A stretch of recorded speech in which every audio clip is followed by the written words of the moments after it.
So this is a course on conformal field theory. Let me start by telling you a few things about where you can find me, my name, and some useful references. So let me start with my name. It's cftjaume1. I'm a faculty member here at PI, and my office is 427, which is in the old part of the building. And so feel free to come and ask me any question whenever you are confused. But take advantage of, so for this course we have 3 tutors. We have Anna, Eduardo, and Joel. So if they can, I'm sure they can answer all the questions, but if they cannot, of course you're welcome to come and ask me. So unfortunately, there is not a very kind of canonical textbook that for this course on conformal field theory. So that makes my life more difficult because I have to collect different things from different places, from papers and so on. But I'll mention in any case 2 useful references. One is a book titled Conformal Field Theory. It's a big yellow book, and the authors are Di Francesco, Matthew, and Senecal. And then there's some lecture notes, which is titled Applied Conformal Field Theory by Ginsberg. And you can find them in the archives, so cftj 9108 028. The downside of these textbooks, I mean, I think they're both nice. The downside is that their analysis focuses a lot on 2-dimensional theories, while for the big, well, at least for the first third or half of the course, we will be studying conformal field theories in arbitrary dimensions, and then later on going down to 2 dimensions where kind of conformal field theories are most tractable. And these textbooks are mostly living in 2 dimensions. Okay. So any questions about this? And if there is some particular reference that I find useful, I will mention it as I go along. So one difficulty about this course, or perhaps something that's exciting about this course, is that it puts together many of the different things that you've learned so far. So it uses general relativity, statistical physics, a lot of quantum field theory. So that's exciting. On the other hand, it might be a little bit hard because you have to understand all these things put together. And so it might be a little bit of a wild ride, but hopefully we all survive this. But in order for you to survive, please make sure that you stop me. Otherwise, I can go nuts. This never happens, but also if you want me to go faster, let me know. That's never happened, actually. Never. Okay, so let's start.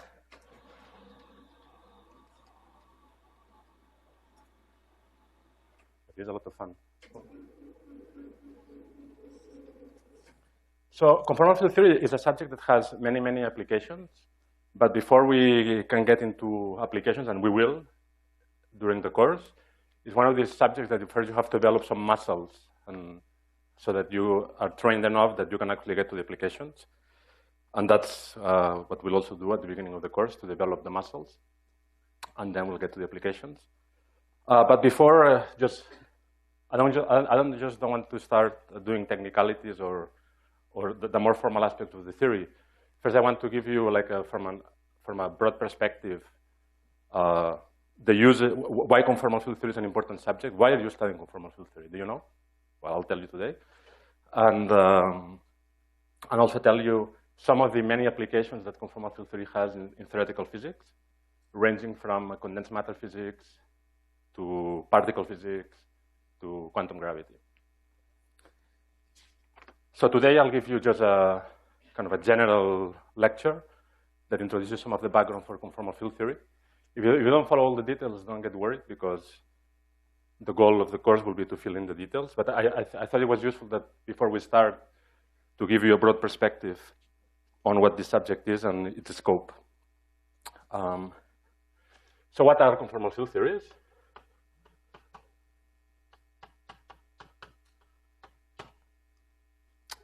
So these are quantum field theories.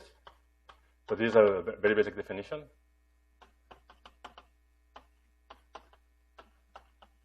That have a very special symmetry that goes beyond the symmetry that you've been using in your field theory course, which is Poincare symmetry, or invariances under the Poincare group. Conformal field theories are quantum field theories that are invariant, have a symmetry, which is conformal symmetry. Okay. And of course, I'll have to tell you what the conformal symmetry is. So conformal symmetries are generated by conformal transformations.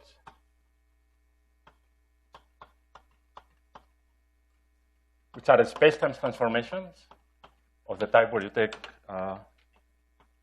your space-time coordinates into x minus tilde, that have the property, the remarkable property, that they preserve angles between vectors.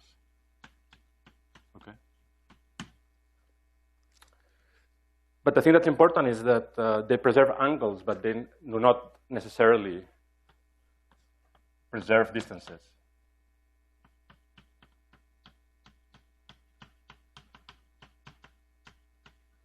So these are transformations that allow us to ask questions about what happens to a system when I probe it at some length scale L, and what happens to this system when I observe it from a new length scale, which is, say, lambda over L, where lambda is some real parameter. Okay. And conformal field theories are systems which have invariance under these transformations. And of course, among these transformations, it includes some of the ones that you already know very well, that do preserve distances. Of course, a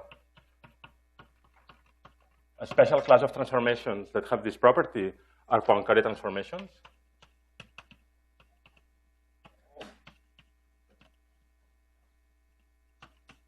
These ones are special among the set of conformal transformations of flat space, in that on top of preserving the angle between vectors, they also preserve the norm of vectors.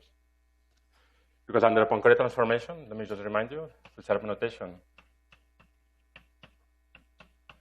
you have a Lorentz transformation and a translation. Remember that this lambda mu nu is an antisymmetric d by d matrix. And under these transformations, by definition, the flat Minkowski metric is invariant. And therefore, not only you preserve the angles between vectors because you have not changed the metric, but furthermore, since you haven't changed the metric, you also preserve the distances. Okay? So any conformal transformation will include as a subsector a Poincare transformation. So in a way, the question about conformal field theory is which theories of the standard type, of the relativistic quantum field theories that are by definition invariant under Poincare transformations, have a further symmetry that preserve angles but not distances. Okay? So what is the simplest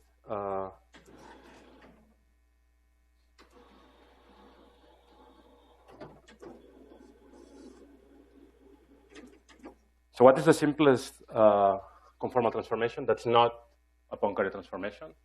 And this is a scale transformation.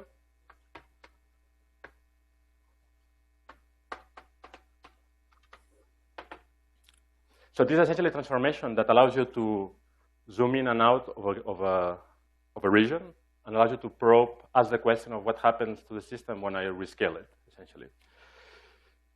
So a scale transformation, it's clear what it does. It takes, and in general now, okay, so it rescales time in some particular way.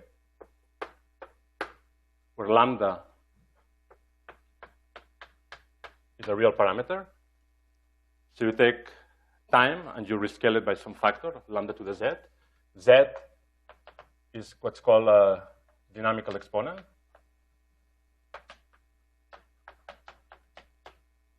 And at the same time, you rescale your spatial coordinates like that, okay? And essentially, these z parameters measures how different the system scales in time with respect to spatial coordinates, okay? In this course, we're mostly going to be interested in relativistic quantum field theories. So that means that they're invariant under the Poincare group.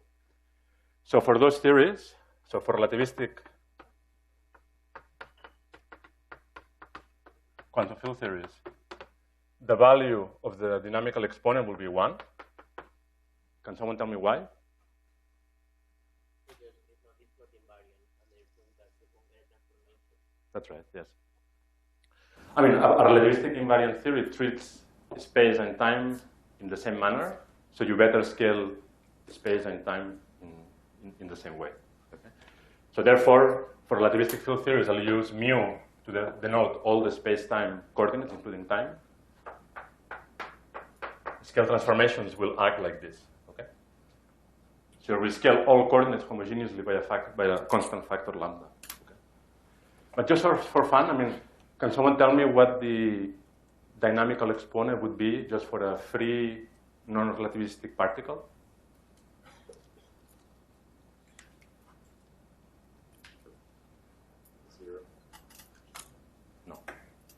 So there are several ways of saying it. Someone else maybe wants to try. 2. Okay, so what?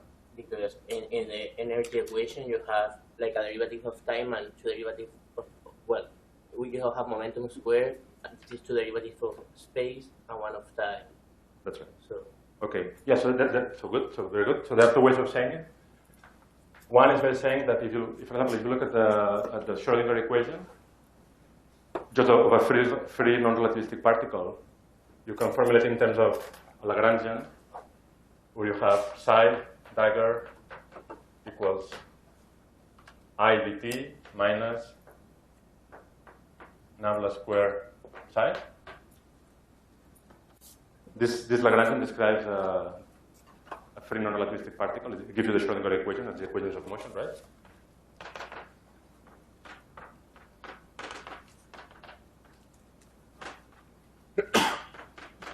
It's clear that in order for the system to be invariant, since I have only 1 time derivative here and 2 spatial derivatives here, this guy has to scale twice as strongly as this one in order for this guy to be homogeneous.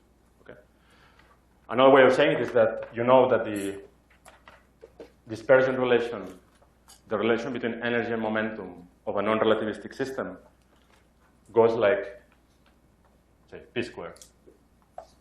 So it tells you that if I do a rescaling of energy and momenta, in order for this to be invariant,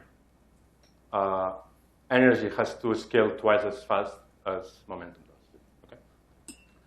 So that's why in a non-relativistic system, and this particular non-relativistic system, z equals 2. You can construct other relativistic theories where z can take more exotic values. And we may come back to this in some of the exercises, but for most of the course, I will be focusing on relativistic scale invariant theories. Okay. So as I said, for the relativistic theory, I have to rescale all my coordinates homogeneously in this way.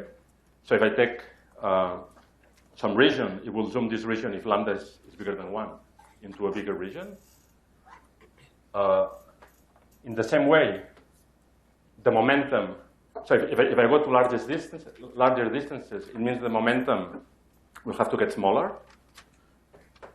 So a scale transformation acts momenta. This essentially is fixed by dimensional analysis. If x scales this way, momenta scales that way. Okay? And this enforces this picture that if you go to larger and larger distances, the momentum of the mode that you will need to prove the larger distance gets smaller. Okay? Good. This is just the usual intuition that to probe short distances, you need high momenta, and vice versa. Okay. So this is the simplest example of a conformal transformation that's not kind of boring Poincare transformation. And at least in dimensions bigger than 2, there is only one other type of transformation which we will construct, I guess, starting tomorrow or the day after tomorrow. So there is more to conformal transformations than Poincare transformations and scale transformations. For the time being, I'll just mention that I will not write explicitly what this other transformation is. We will, of course, later on. But the basic idea, as I already said it there somewhere, that a conformal transformation has the property that it preserves angles between vectors. So a general conformal transformation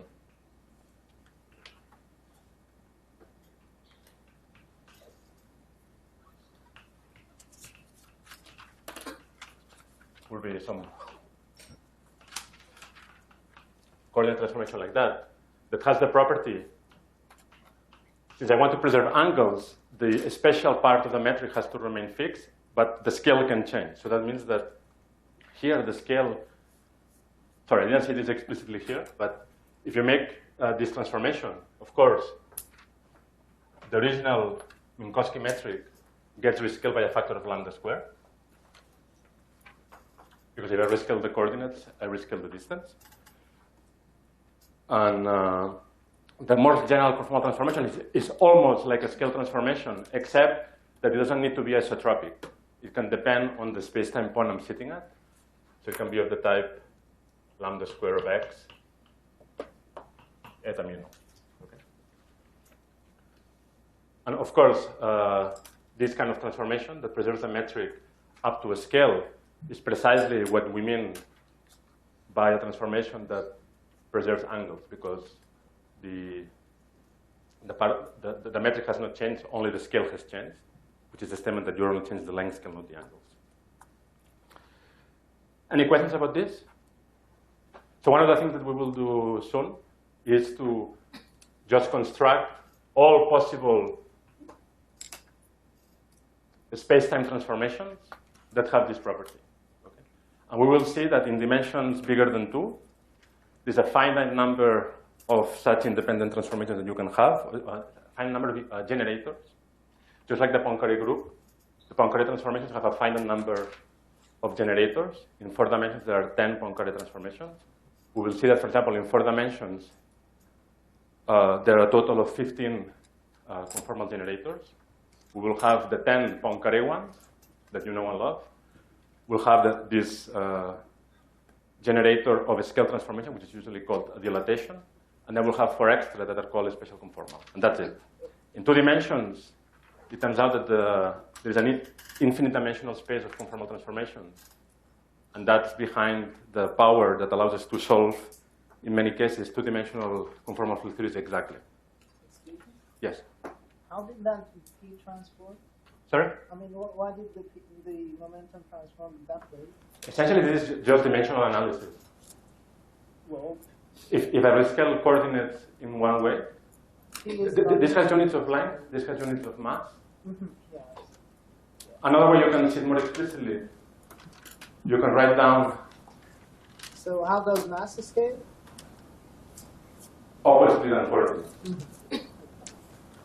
So, but another way to see more explicitly is that maybe in order to explain it more explicitly, I would have to introduce some jargon that I want to postpone later. But let's come when I discuss in more detail how these symmetries are generated in terms of transformations, infinitesimal transformations. Remind me, and I'll tell you why momenta scales oppositely. Yes. I'm sorry, I didn't understand how this general transformation is 0 to angle. Because, okay, what is the angle? Essentially,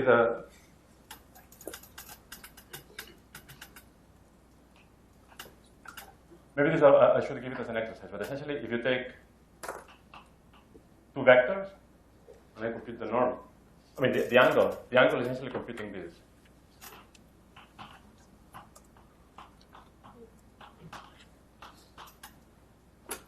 Now, with this dot meaning that you're contracting things with the metric. Right? If I make such a transformation and the metric changes in this way, essentially you get a power of lambda squared here, which is precisely cancelled by this factor of 1 lambda squared here, and you have the square root. Is that clear? Any more questions?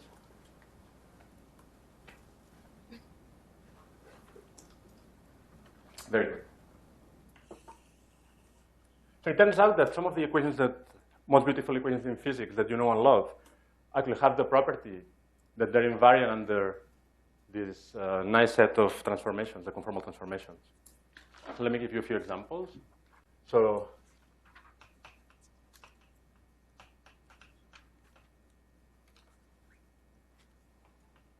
are conformal invariant.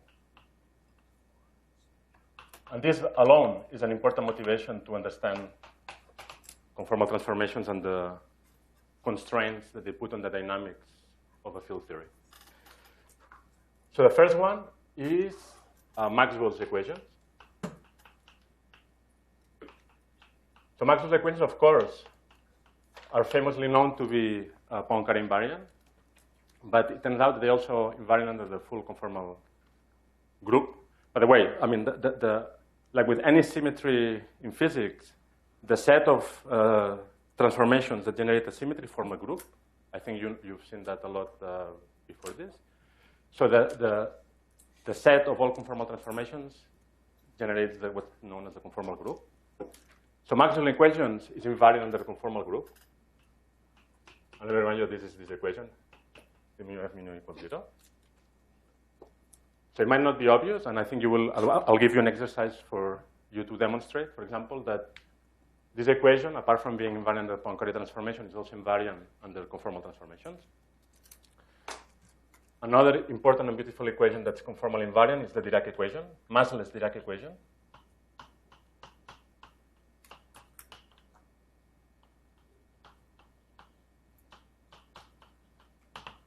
So this is gamma mu is the usual Dirac gamma matrices.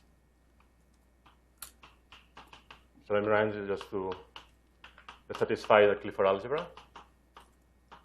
Okay, and this equation is also conformal invariant.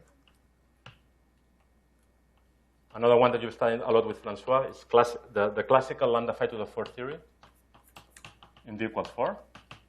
It has this equation of motion, that the Lambertian on phi equals lambda over 3 factorial phi cubed. But here I want to stress the word classical. We'll come back to this because this will be a very important point. But the classical equations of motion are scale invariant. And finally, finally no, because there's many other ones, but in terms of important ones, classical Yang-Mills equations. Classical Yang-Mills theory is also invariant under conformal transformations. So, given that you saw this last week, can someone tell me more explicitly what this equation, how to write this equation? Essentially, I'm looking for the difference between this equation and that equation. The difference between electromagnetism and Yang-Mills.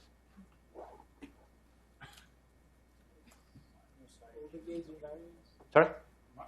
At the term minus like a mu.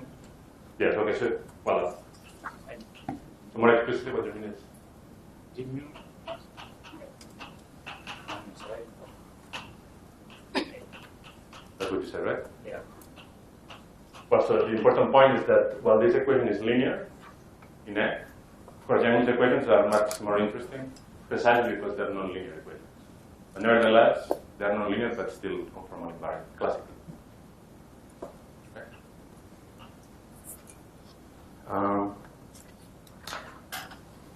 Notice that these theories that I've written down have the property, the common property, that they have no dimensionful parameters. They have no masses, no coupling constants that are dimensionful. Okay. But of course, because if you have a dimensionful parameter in the Lagrangian, this will not be invariant under a scale transformation. Okay. But you know, if there is anything that you should have taken away from your field theory course, is that in quantum field theory, there are no coupling constants. The coupling constants depend on the energy scale. Okay? And that has to do with the fact that virtual processes conspire to make the coupling constants of your theory acquire a dependence on the energy scale of the process that you're studying. Okay? So that means that even though these two theories are classically conformal invariant, they are not quantum mechanically.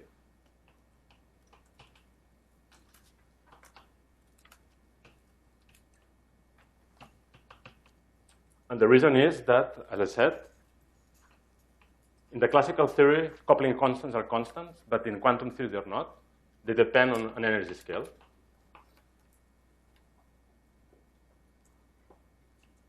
Okay, so here it depends on your convention, but you might want to put a G here. So these guys depend on an energy scale. And therefore, even though the theory had a classical symmetry, the quantum theory breaks that symmetry. Okay? So the slogan that we have when a classical symmetry is broken by quantum effects is that the original symmetry is anomalous. So you have anomalous conformal symmetry. Okay. So can someone remind me of how do we determine, or what are the equations that determine the energy dependence of the coupling constants in quantum field theory? That's, yes, the Calanti-Manzi equation, but yeah, and we'll write it down maybe later. But more precisely, the way you can just capture directly. So the Calanti-Manzi equation tells you something more than that. It tells you how the correlation functions change as you make a scale transformation. Just to see how the coupling constant dependence, there was this notion that you saw with Francois of the beta function.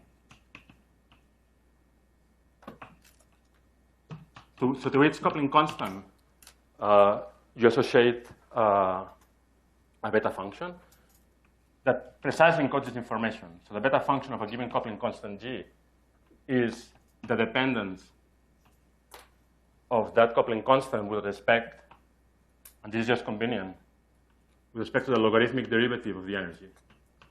Okay?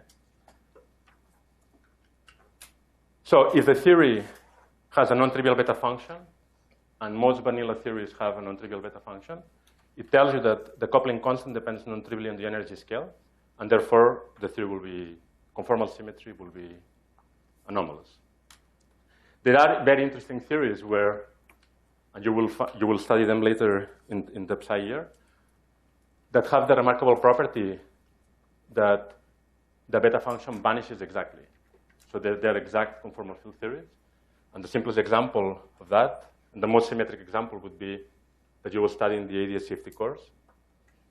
An example of a theory that will really be not only classically, but exactly quantum mechanically conformal will be a four-dimensional. This is the simplest four-dimensional quantum field theory that you can have, which is four-dimensional equals 4 super Young-Mills.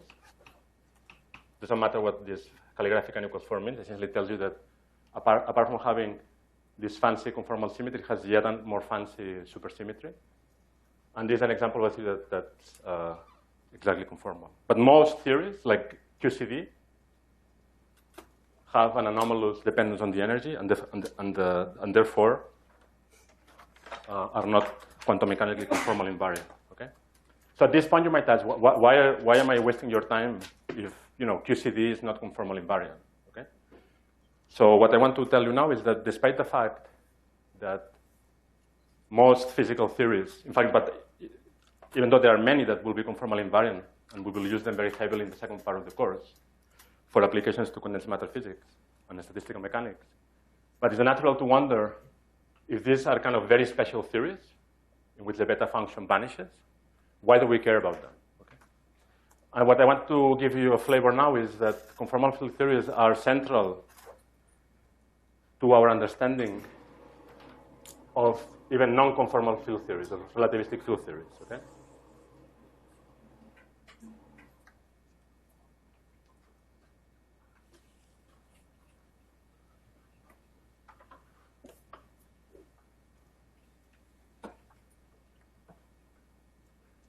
So now I'll make a little digression about quantum field theories, about renormalization group flow, and how conformal field theories fit in the space of all quantum field theories, and how all quantum field theories can be thought of as deformations of conformal field theories. So in some sense, there's the conformal field theories in the space of all field theories.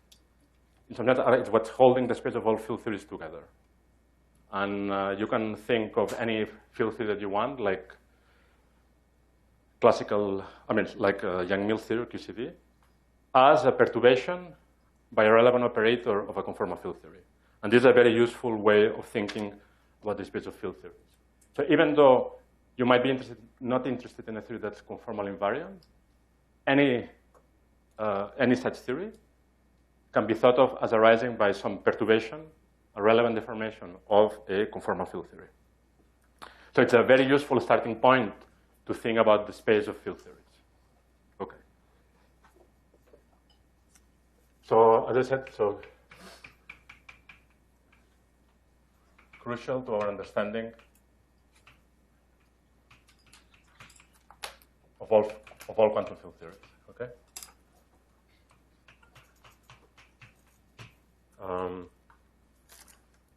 And of course, quantum field theories are remarkable things. This is an example, perhaps one of the best examples, of how, starting with a very simple set of principles and ideas, they have an immense range of applications, ranging from high-energy physics, condensed matter, hydrodynamics, whatever. Okay?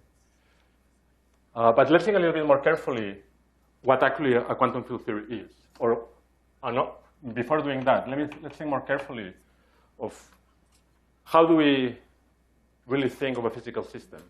So usually when you want to study a physical system, you have to decide what is the energy scale or the distance scale that you're interested in that system. So for example, if you're studying the hydrogen atom, depending on which energy scale you want to probe, you'll be able to just use the Schrödinger equation for an electron moving in the background of a nucleus. But if you're interested at much shorter distance scales, you have to take into account the fact that there is a proton, and the proton has dynamics. And if you go even to shorter distances, you have to take into account the proton is made out of quarks. And if you're very ambitious and you really want to go to very short distances, at some point you'll hit with the subtleties of quantum gravity. Okay? So whenever we tackle or try to understand a physical system, the first thing that we have to make precise is what is the energy scale, what is the size of the, what scales do I want to probe in that system? Because that will determine what is the most suitable description for that system, okay?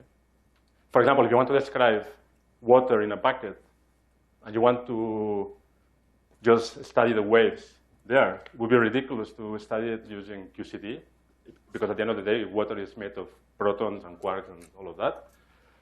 Instead, it's much more useful to use a hydrodynamic, because at those energy scales, this is the what's called effective description of the system. Okay? So as physicists, we always have to organize, our physics in terms of energy scales or length scales, and then we choose which description is more appropriate or not. Okay?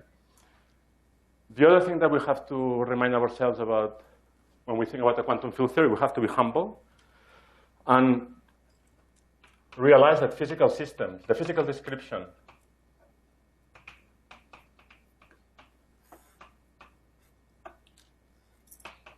comes equipped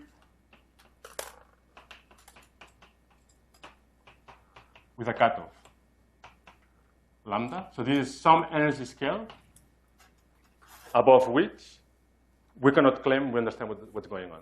Okay? And that always, at the very least, this energy scale, and of course, in a physically interesting system, there are many thresholds of energy scales at which new physics happens and the original description breaks down. For example, in the case I gave you about the hydrogen atom, the picture of an electron orbiting around the nucleus breaks down when you try to probe the energy scales of the structure of the nucleus in terms of quarks. But At the very least, there is an energy scale for which we cannot claim that we know what happens in quantum field theory, which is the Planck scale, at the very least, where quantum gravity kicks in. We don't know whether space-time makes any sense. I'm writing a metric, eta mu nu. We don't know if that makes any sense. So whenever we have a field theory, at least implicitly, we should always think that this is valid up to some energy scale, and above that, we don't know what's happening.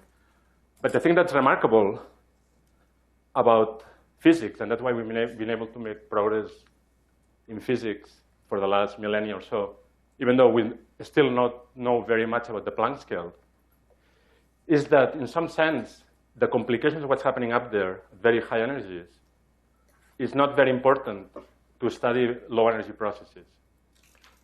You can parameterize, one way of saying it is that we don't have a fundamental description of nature up to arbitrary short distances, but we can parameterize. So we have some, let me draw a picture. We have some energy scale of the order lambda, which we have no idea what's happening here. But we're interested here, okay? So I'm an experimentalist at very low energies.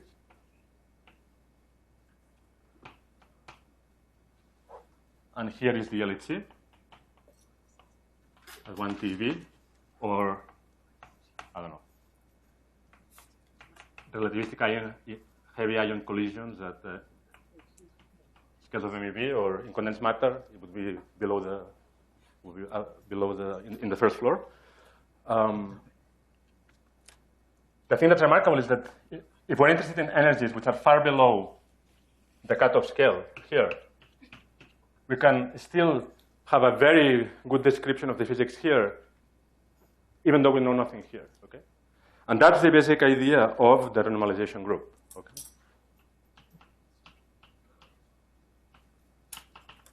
The renormalization group of Wilson makes this intuition precise, okay? And so let me just tell you a little bit how to think about this. So essentially, if you want to study a physical system at very low energies, like at the LHC, there are several things that you need to know. One of them is what are the degrees of freedom.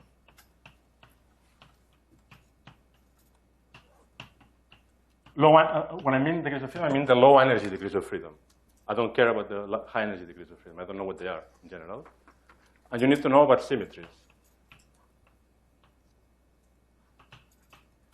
Whether the system has a particular global symmetry, discrete or continuous, it depends. For example, for magnets, you could have a discrete Z2 symmetry that tells you that it's equally likely for spins or magnetization of a two-dimensional, say, magnet to be aligned up or down. Okay? So you have to input the degrees of freedom. So in that example would be like the magnetization. So you're interested in studying the magnetization at very low temperatures of a magnet. You want to characterize this by the degree of freedom, which is going to be a scalar field. And you're going to impose that the magnet that you're studying has a certain symmetry, which is some discrete symmetry.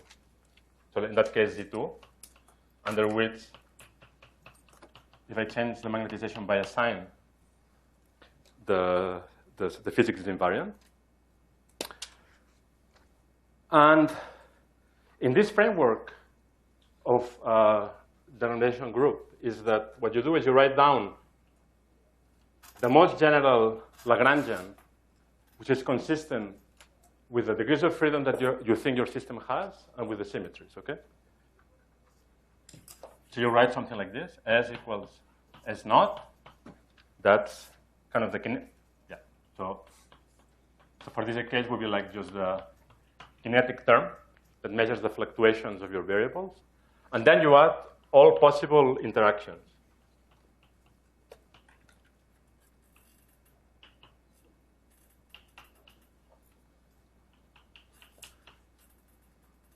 You write all possible interactions that you can construct out of your basic fields in your system that encode the degrees of freedom.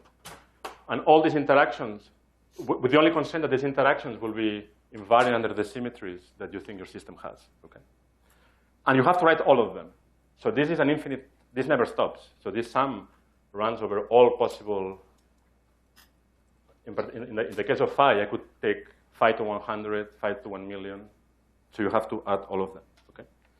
Now, the thing that is amazing, so before saying that, so you would say that if we think in this way, this is hopeless because, you know, here I have a system that's described by an action that has an infinite number of parameters. This is GIs, one per interaction that the system can have. And therefore, this is useless, even at low energies. But the thing that's amazing, and that allows us to make progress, being able to focus not on an infinite number of coupling constants, but on a finite number of coupling constants, is based on two basic ideas. One is dimensional analysis.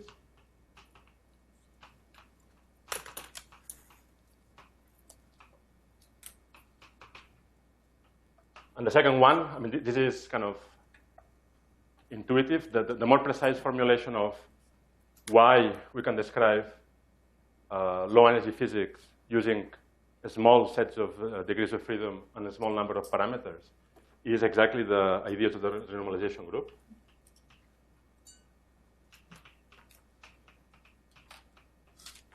Essentially, what this tells us is that at low energies,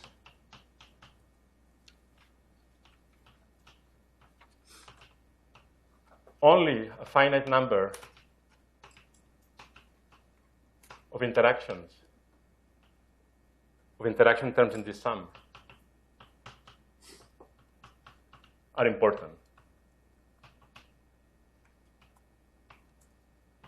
Okay? So even though we started with an infinite number of coupling constants, an infinite number of operators, these interactions sometimes are called operators. It's just a fact of dimensional analysis and improved dimensional. The renormalization group should be thought of as a subtype version of dimensional analysis. What this thinking along these lines essentially tells you that only a very few of those interactions are actually important, and therefore, if I'm a low energy observer, I don't care about these other terms. Okay, so I can just focus my attention on a finite number of parameters. Okay, of course, since I don't know what's happening up here, I do not know how to calculate these parameters from first principles because I don't know what the theory here is.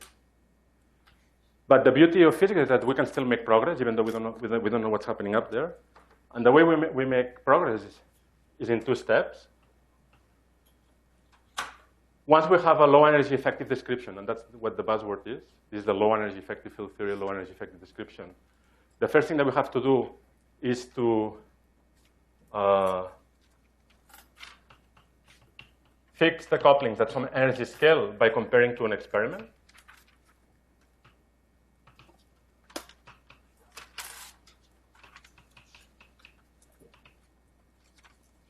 So the downside of this approach is that you have to have an interplay, direct interplay between theory and experiment. You have to measure the coupling constants that are important low energies by comparing them to experiment. That fixes the coupling at some energy scale. But then the renormalization group equations, these beta function equations, tell you how the couplings change with the energy scale. And therefore, once you've made a set of measurements to fix the coupling constants, then you can extract predictions from it, because now you fix the couplings at one energy scale, and now you can compute arbitrary processes, and you can do an arbitrary experiments. And then the answers of those experiments predicted by the low energy physics is completely unambiguous, and they will match or not with the experiment. Okay? And that's how we've been able to make progress in physics in this way. Any questions about this? I mean, at some level, I hope you have seen some of these things with Francois, but if not, I don't think it will hurt to maybe hear it again, probably in a different language. Okay. Is there something else I want to say?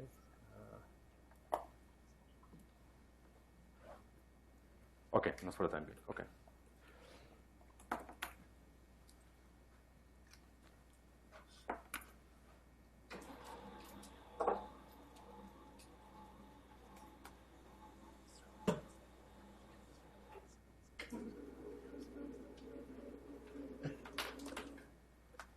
And by the way, today in the tutorial, one of the things that you will have to do is to, all this story I've been telling you, to make it precise by you developing an intuition about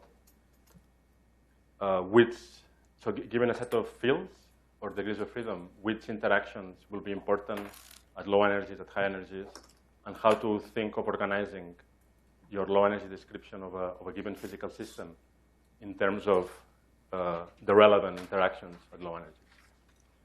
So if you still are confused about this by tomorrow, ask me, and then we can go in more detail. But hopefully this has been sufficiently clear. Okay. So now, where are the conformal field theories in this mess? So now we have to put together these two facts, that we have this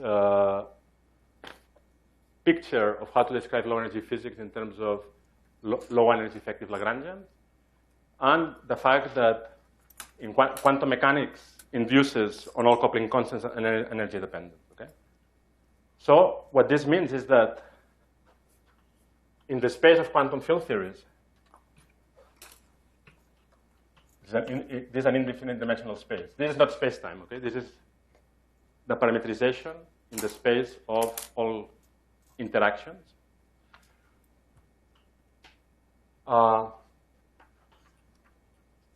There are flows. So these equations are kind of flow equations. And as you change the energy scale, these coupling constants experience a flow as you change the energy, okay? Which are precisely dictated by this. By the way, here to be more concrete, in this case, in general, the beta function is a very complicated system, so you'll have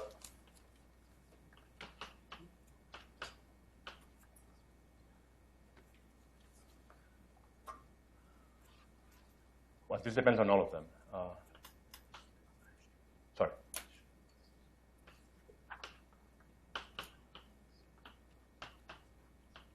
Okay.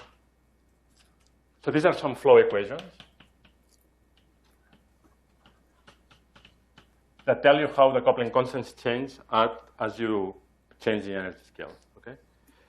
And now, the thing that's important for our purposes of studying conformal field theories is that the asymptotic behavior, generically, the asymptotic behavior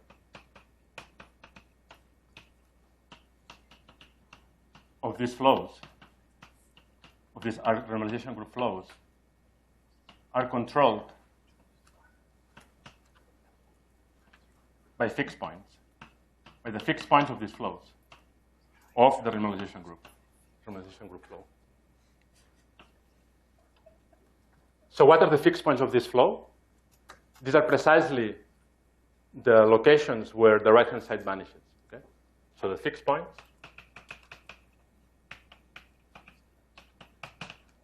are precisely where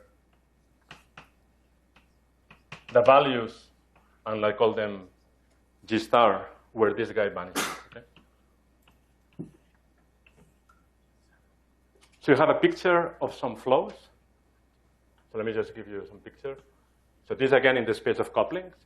Here you have a fixed point where the beta function vanishes. And then emanating from this fixed point, now you have a dynamical system. You can have directions that are attractive or repulsive. Attractive away from the fixed point or, sorry, towards the fixed point.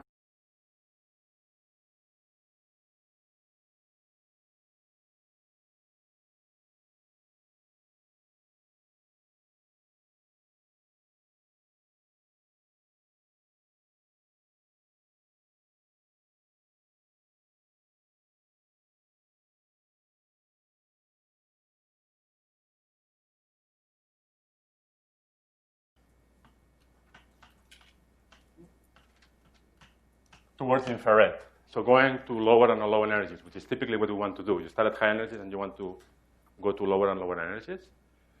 And then essentially, according to how the different interactions behave near a fixed point, you arrive at the classification of the possible interactions that you can have in terms of its relevance at low energies. How should I do this?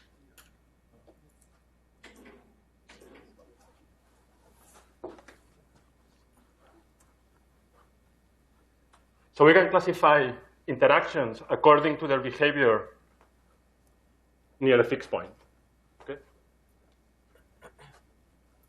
One thing, of course, I should have, which was the key point, is that precisely the points where the beta function vanishes. Remember, these were precisely the points in which the theory, by definition, is a scale invariant, because the derivative with respect to the energy scale vanishes there. So at the fixed points, okay, this was important. So here, fixed points of Rg are precisely corresponding to a scale invariant quantum field theory. And that's the point. That's the critical point.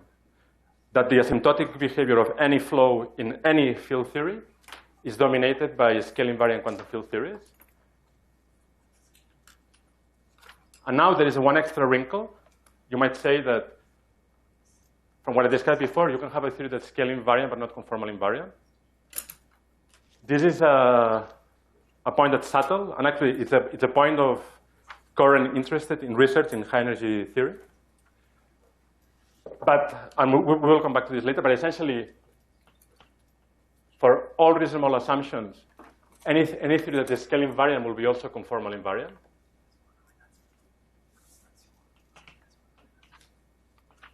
So that the fixed points of the normalization group are precisely the conformal field theories that we were describing. Okay? Now, in general, of course, these conformal field theories will not be a free conformal field theory, but will be some strongly interacting conformal field theory, because this guy, the coupling constant, will take some non-trivial value that solves these nonlinear equations. Okay? So just to summarize this statement, what I wanted to say here is that in the space of quantum field theories, you have renormalization group flow, that there are special points in the space of quantum field theories where you have fixed points. These fixed points are described, and these fixed points are precisely conformal invariant quantum field theories, okay? Conformal field theories. And these fixed points completely determine the topology of the space of flows of quantum field theory. That's why, that was the point there, why conformal field theories are crucial to our understanding of in the space of quantum field theory. Okay? Good. So now we can classify operators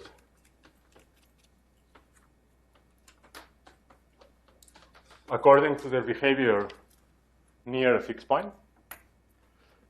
So the names you know, hopefully. You can have relevant operators. These are directions that are flowing away, that flow away from the fixed point.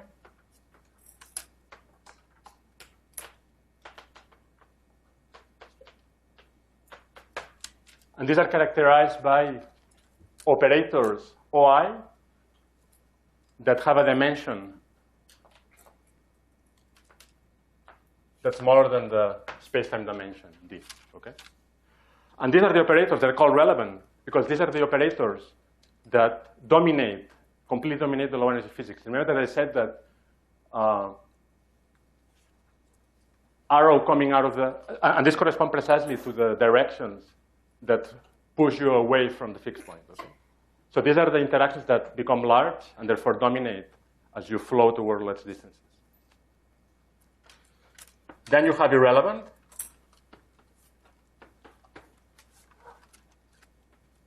These are the ones that flow towards the fixed point. And the dimension is bigger than D.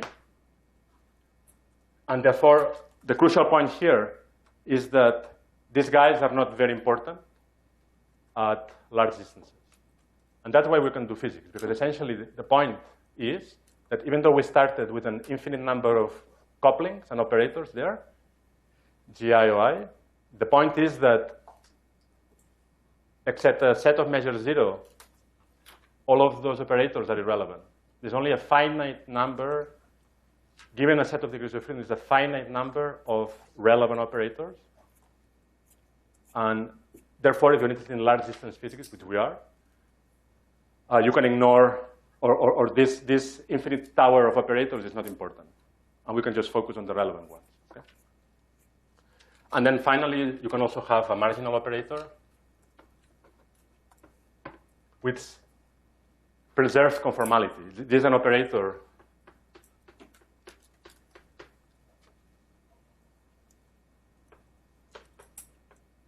so this is when you have a theory that has not a critical point.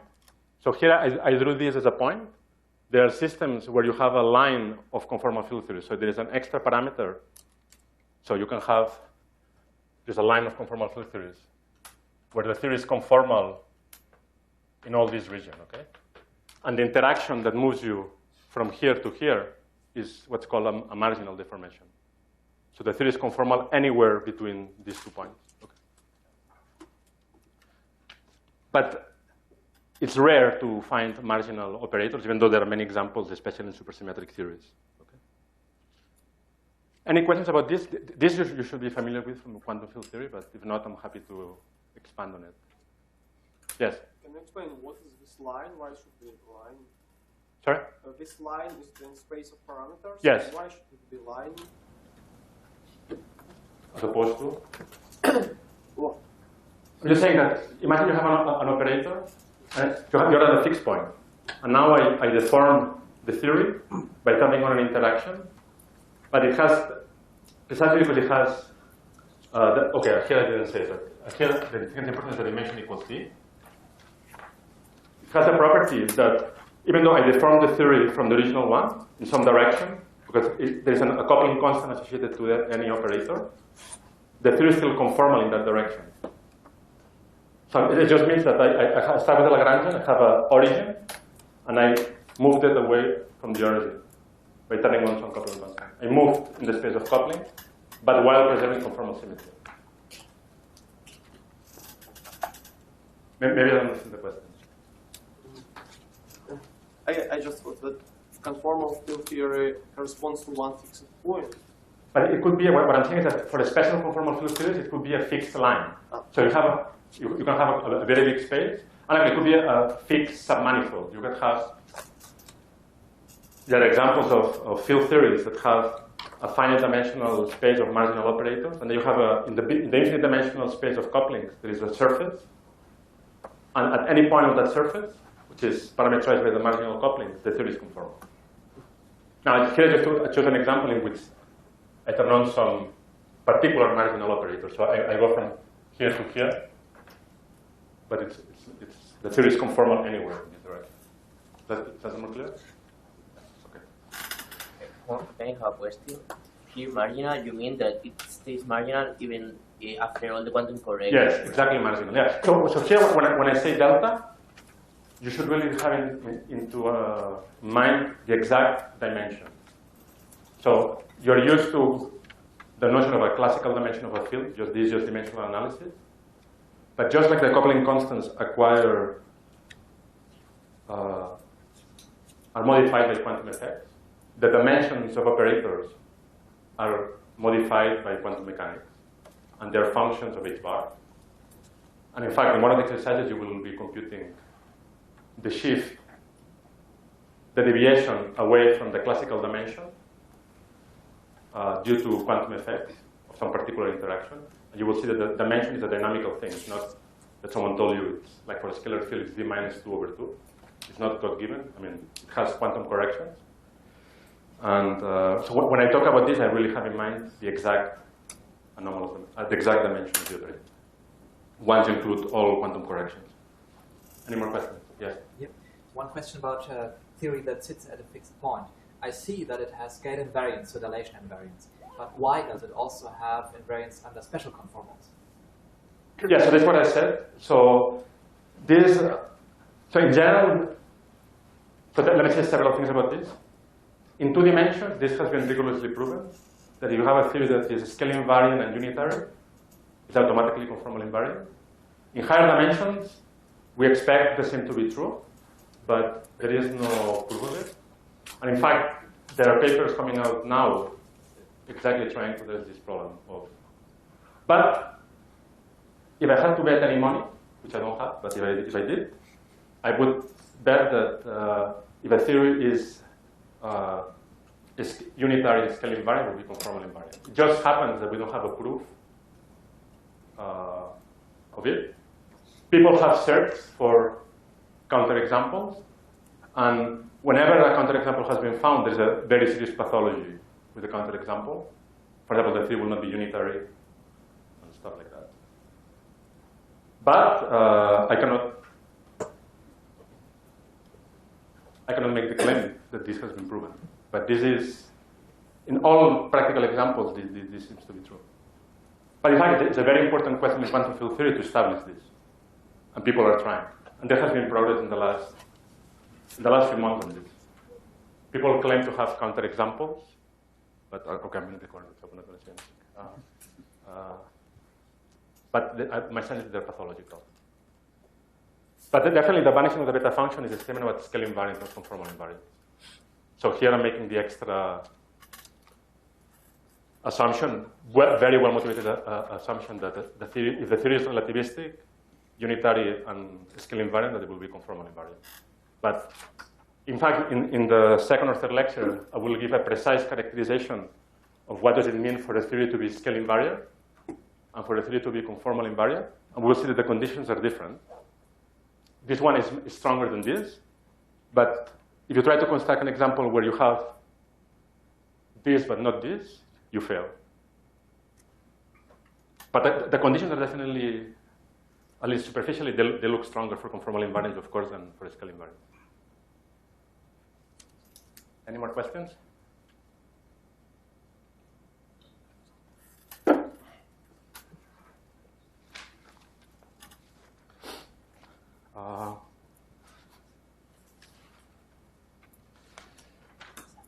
Okay, so let me just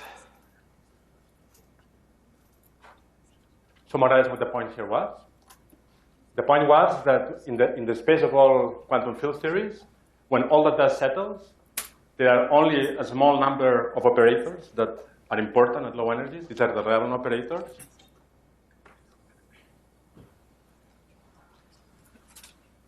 And we can mostly ignore the relevant operators unless you start probing energies closer at higher energies where the effects of these irrelevant operators start being more important. Okay? The fact that, barring our complete ignorance of what's happening at very high energies, the fact that we can just write down the most general interactions given a set of degrees of freedom that will be important at low energies motivates or gives a first principle understanding of something that has been observed in nature and in many condensed matter systems, which is the fact that you can have two very different looking physical systems, like a magnet near the Curie temperature and water near the liquid gas transition. They look completely different. I mean, they have nothing to do with each other, essentially. But that if you're interested in the properties of the system at very long distances, much larger than the microscopic scales involved, what you find is that the behavior of physical observables like correlation functions are identical in the two systems. I mean, in statistical mechanics, this is measured in terms of critical exponents that tell you how magnetization, density, susceptibility, and so on behave as a function of the distance. And what you find is that these two systems, even though they're very different, they have the same scaling behavior. Okay. And you may wonder, what's the rationale because of that? And the rationale behind that is exactly this.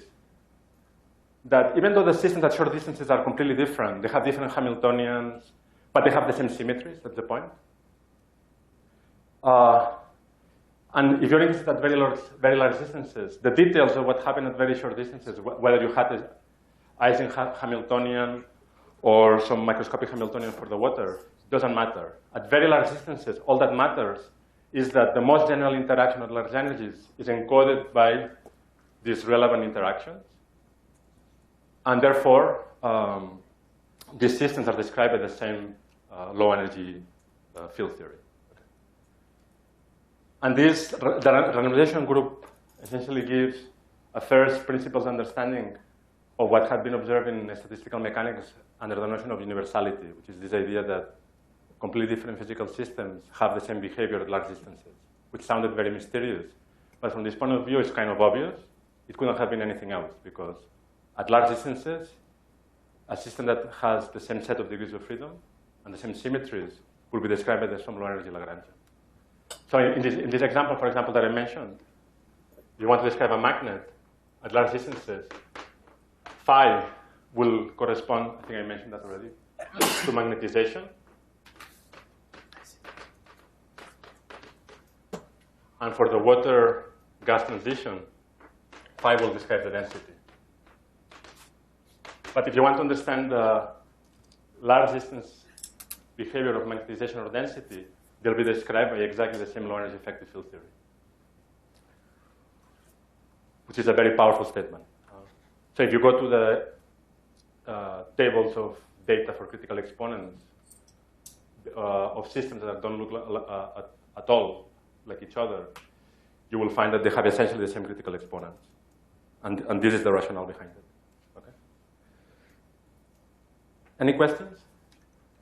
When did it start? I started late, I think, so I'll go on a little bit more. So let's make this a little bit more concrete. By that I mean the fact that there are a finite number, given a set of degrees of freedom, there's a finite number of relevant interactions that dominate the low energy physics. And let's consider the simplest possible case, which is a system that, again, can have an arbitrarily complicated microscopic Hamiltonian or a non-Hamiltonian in general, because we don't know what happens at arbitrary short distances, but that is described at large distances by some macroscopic variable, which is a scalar field phi. And I already, well, here are two examples of two such systems. Let's describe the low energy behavior of magnetization and density from the point of view of a large distance behavior. And we don't care about what the microscopic Hamiltonian of these systems were. And so here we have this picture of the Lagrangian plus all relevant interactions. Let me just remind you that the S naught. So here I'm going to study the properties of the operators near what's called a Gaussian fixed point. So we'll start from a theory that's conformal invariant, which is just the free field theory.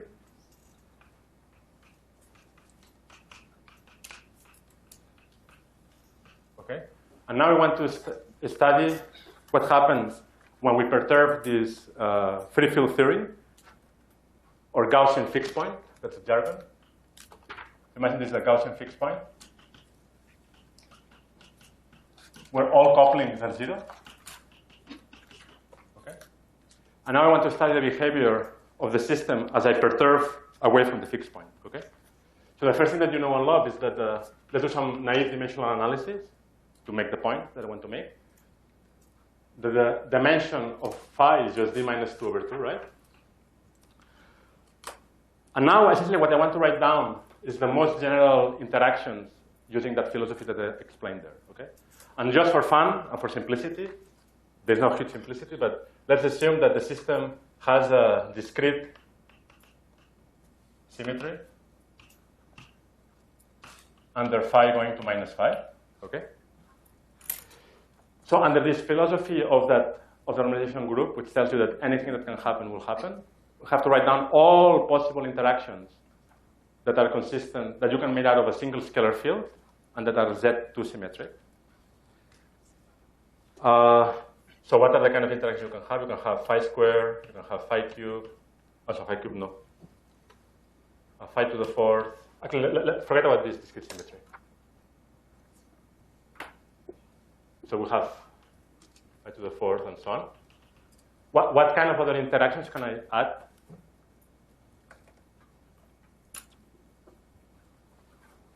Why don't we have first power? Excuse me? Why don't we have phi that can always be redefined away by a shift of variables. But if you want, I can put it there. That's not a problem. That's not what I was looking for. Then we can have identify and phi. Sorry? Some combination with the So give me an example. phi identify. Phi? Sorry? And d mu phi and d phi. There's an index floating around. If we don't have d mu phi square. Okay, good. Yeah. So the point here is that apart from these interactions, the potential interactions, you can have derivative interactions. So you can have things like this. You can have things like that. You can do that. Of course, I think that's important is that precisely because the theory is Lorentz invariant, derivatives always have to come in pairs because otherwise you'll have a floating index. But you will have things like this, for example. So you can list, for a scalar field, you can either have potential interactions or derivative interactions. These are guys are called usually higher derivative interactions because they have more derivatives. Okay. And now, essentially, what we want to do is classify. Given that we know the naive engineering dimension of phi, we want to make a complete list of what are the relevant operators that can exist in the various dimensions.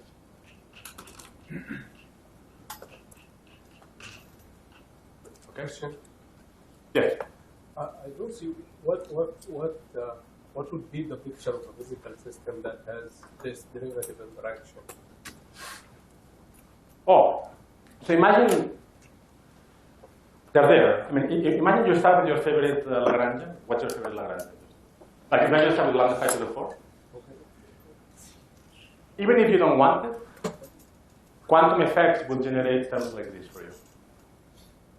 So let me try to make it precise. So one thing is, that's why in this philosophy, you should start from the beginning with a more general interaction. Because even though imagine you start from just a very restricted set of interactions, like just lambda 5 to the 4.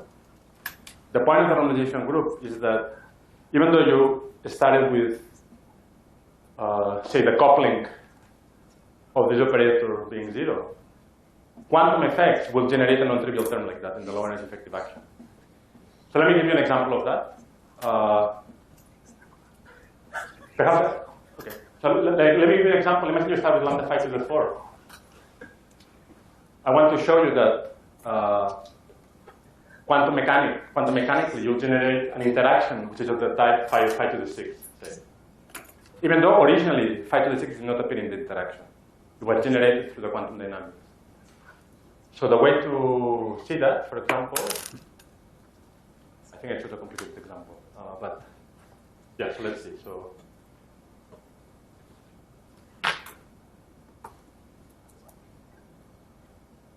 let me do this. From phi cubed, imagine I start with lambda phi cubed, and I want to generate a 5 to the 4th interaction.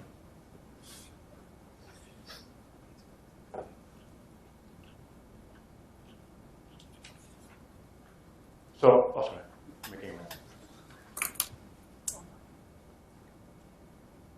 So these are phi cubed interactions, right? You have triangle and vertex, triangle and vertex. So even though originally I had only this interaction, I have this, using Feynman diagrams, I can generate by having a virtual process here, exactly a 5 to the 4th term. There is a non-trivial 4-point function that is acquired due to this virtual process. Another way of saying it more, if you want, I can try to say it more precisely. Is it sufficient or? No, I was originally asking about. It doesn't matter. I mean, this guy just means that when you compute this process, this guy will have a non-trivial momentum independent. So this amplitude in general is a function. So imagine you have momentum 1, 2, 3, 4.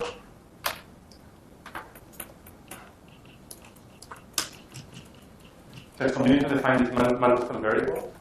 You have momentum flowing here, T1 and T2. Lorentz invariance tells you that the amplitude will have to be a function of the Lorentz invariance, which are S, T, and U. Are you familiar with this, with the Madison variable? Okay. So that tells you that this amplitude, just the Lorentz invariance, will have to be a function of S, T, and U. And in general, this function has a power series expansion in S, T, and U. And the various terms of expansion, if you replace momenta with derivative, that's what you do. So you precisely get.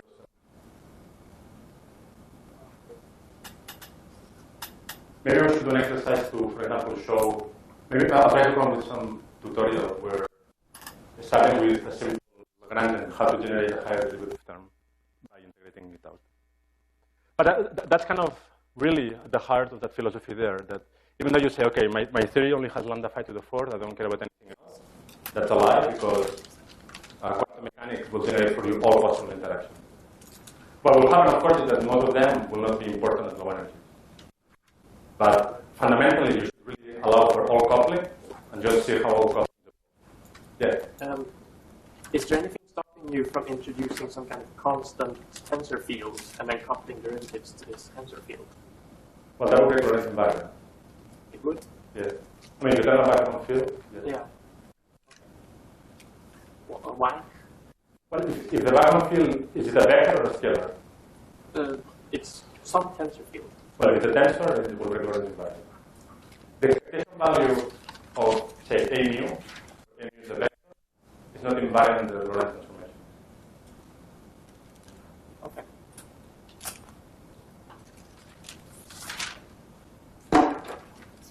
Okay, so we were classifying. I lost my. We're classifying what are the relevant interactions in this scalar field theory. Let's first in 6 dimensions. Okay. So first of all, notice that Lorentz invariance.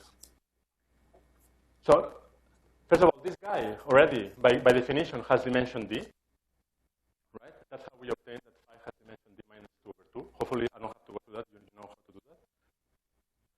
Now, let's first get out of the way those guys. It is clear. So now we're looking for operators or interactions that have a dimension which is smaller than D. Right? That's what somewhere here.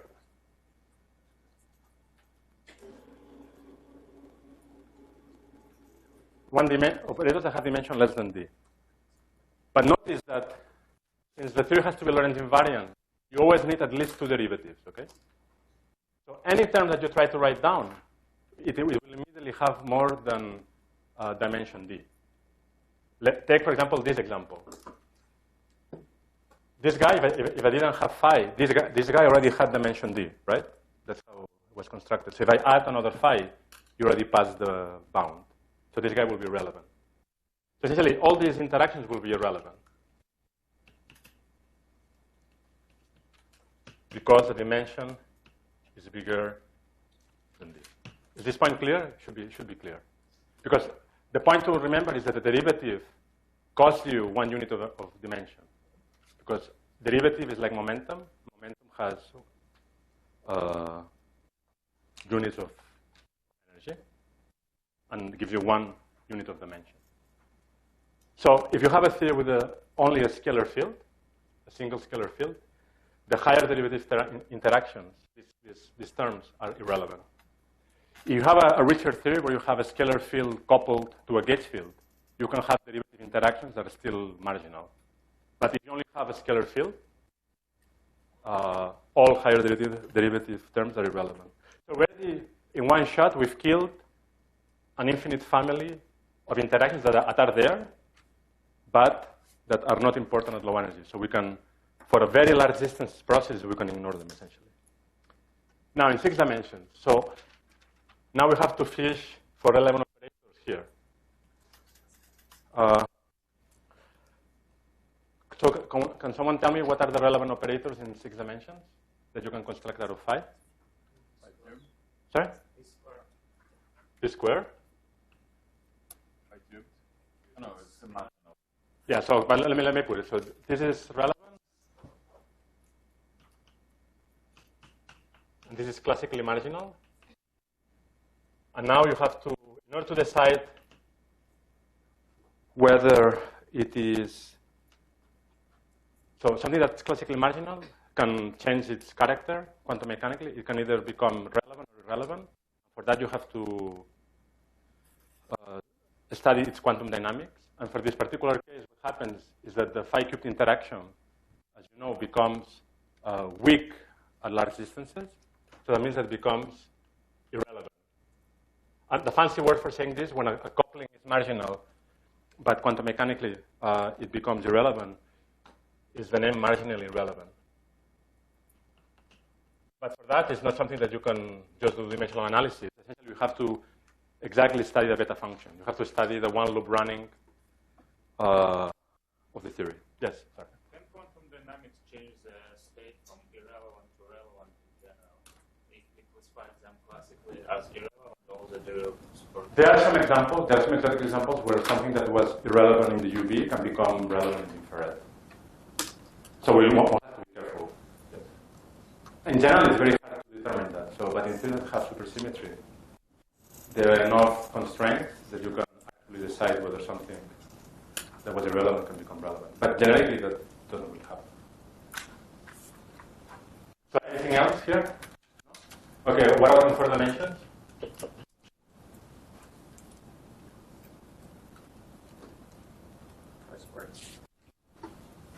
Yes?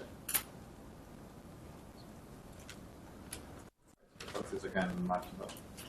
Yes, so 5 will have the same problem as this. Anything else?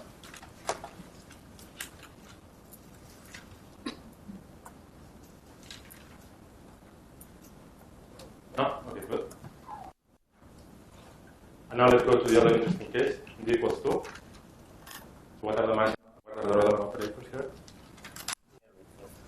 All of them, okay. And this is an important point, that as we decrease the dimension of your system, the dimension of phi becomes smaller, classically. And therefore, there are more and more interactions that become relevant. And there is the extreme case of 2 dimensions where an arbitrary potential becomes relevant. Okay. The reason that this is important, and the fact that this is true, namely that around the Gaussian fixed point, any deformation that you add is relevant, is really behind the fact that in 2 dimensions there is a rich landscape of conformal field theories. And the reason behind that is the following, is that if you, and that's not so much in higher dimensions. So conformal field theories like to live in lower dimensions, for the reason I'll explain now.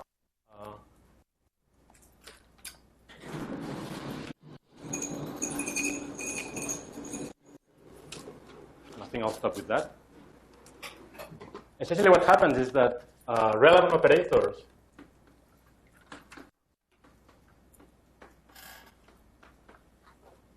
can generate flows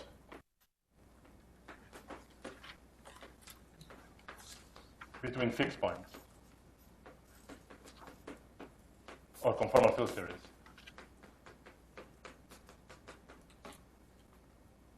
So, as I said, just pictorially, a relevant direction was a direction in the flow direction that kicked you away from the original fixed point. And typically what's going to happen is that you sit at a fixed point, you turn a relevant operator that kicks you away from the fixed point, but you land in another fixed point. So you start with a fixed point here. Imagine you start with a Gaussian, and this is a very relevant example in condensed matter physics. Imagine you start with a Gaussian fixed point.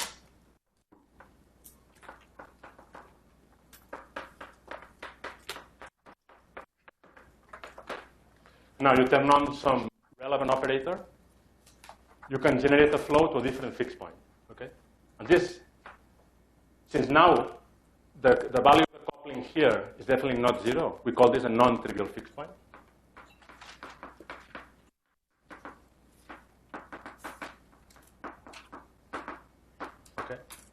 So in this respect, relevant operators are much more interesting than irrelevant operators, because since relevant operators, remember, are things that flow towards the fixed point here, they cannot map you from that fixed point to a different fixed point, while relevant operators can really generate flow from one fixed point to a different fixed point. Okay?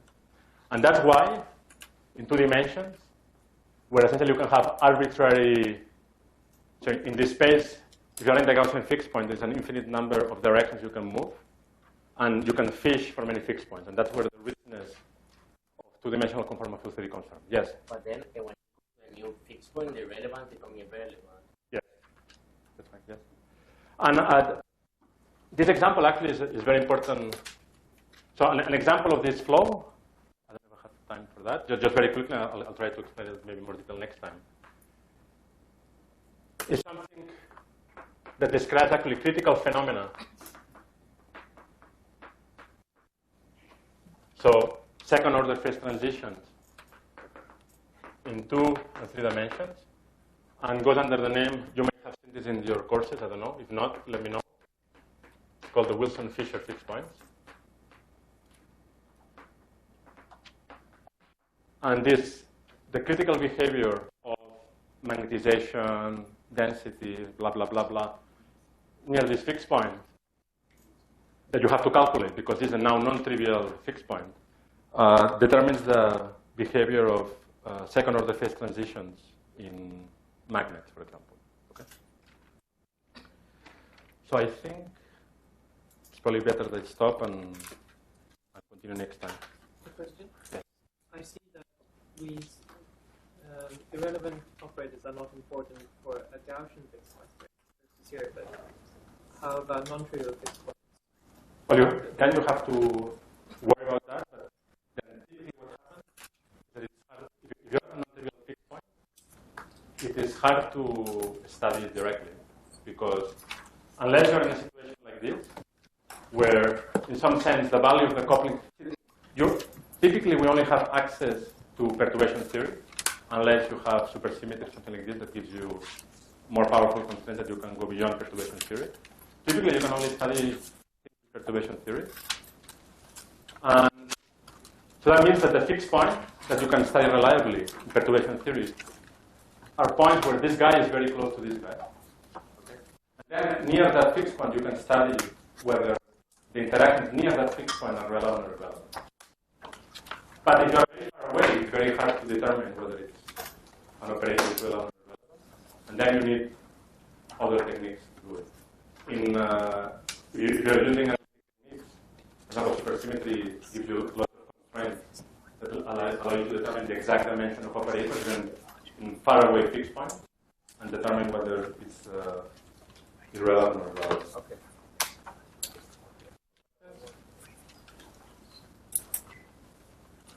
Okay, we'll continue tomorrow.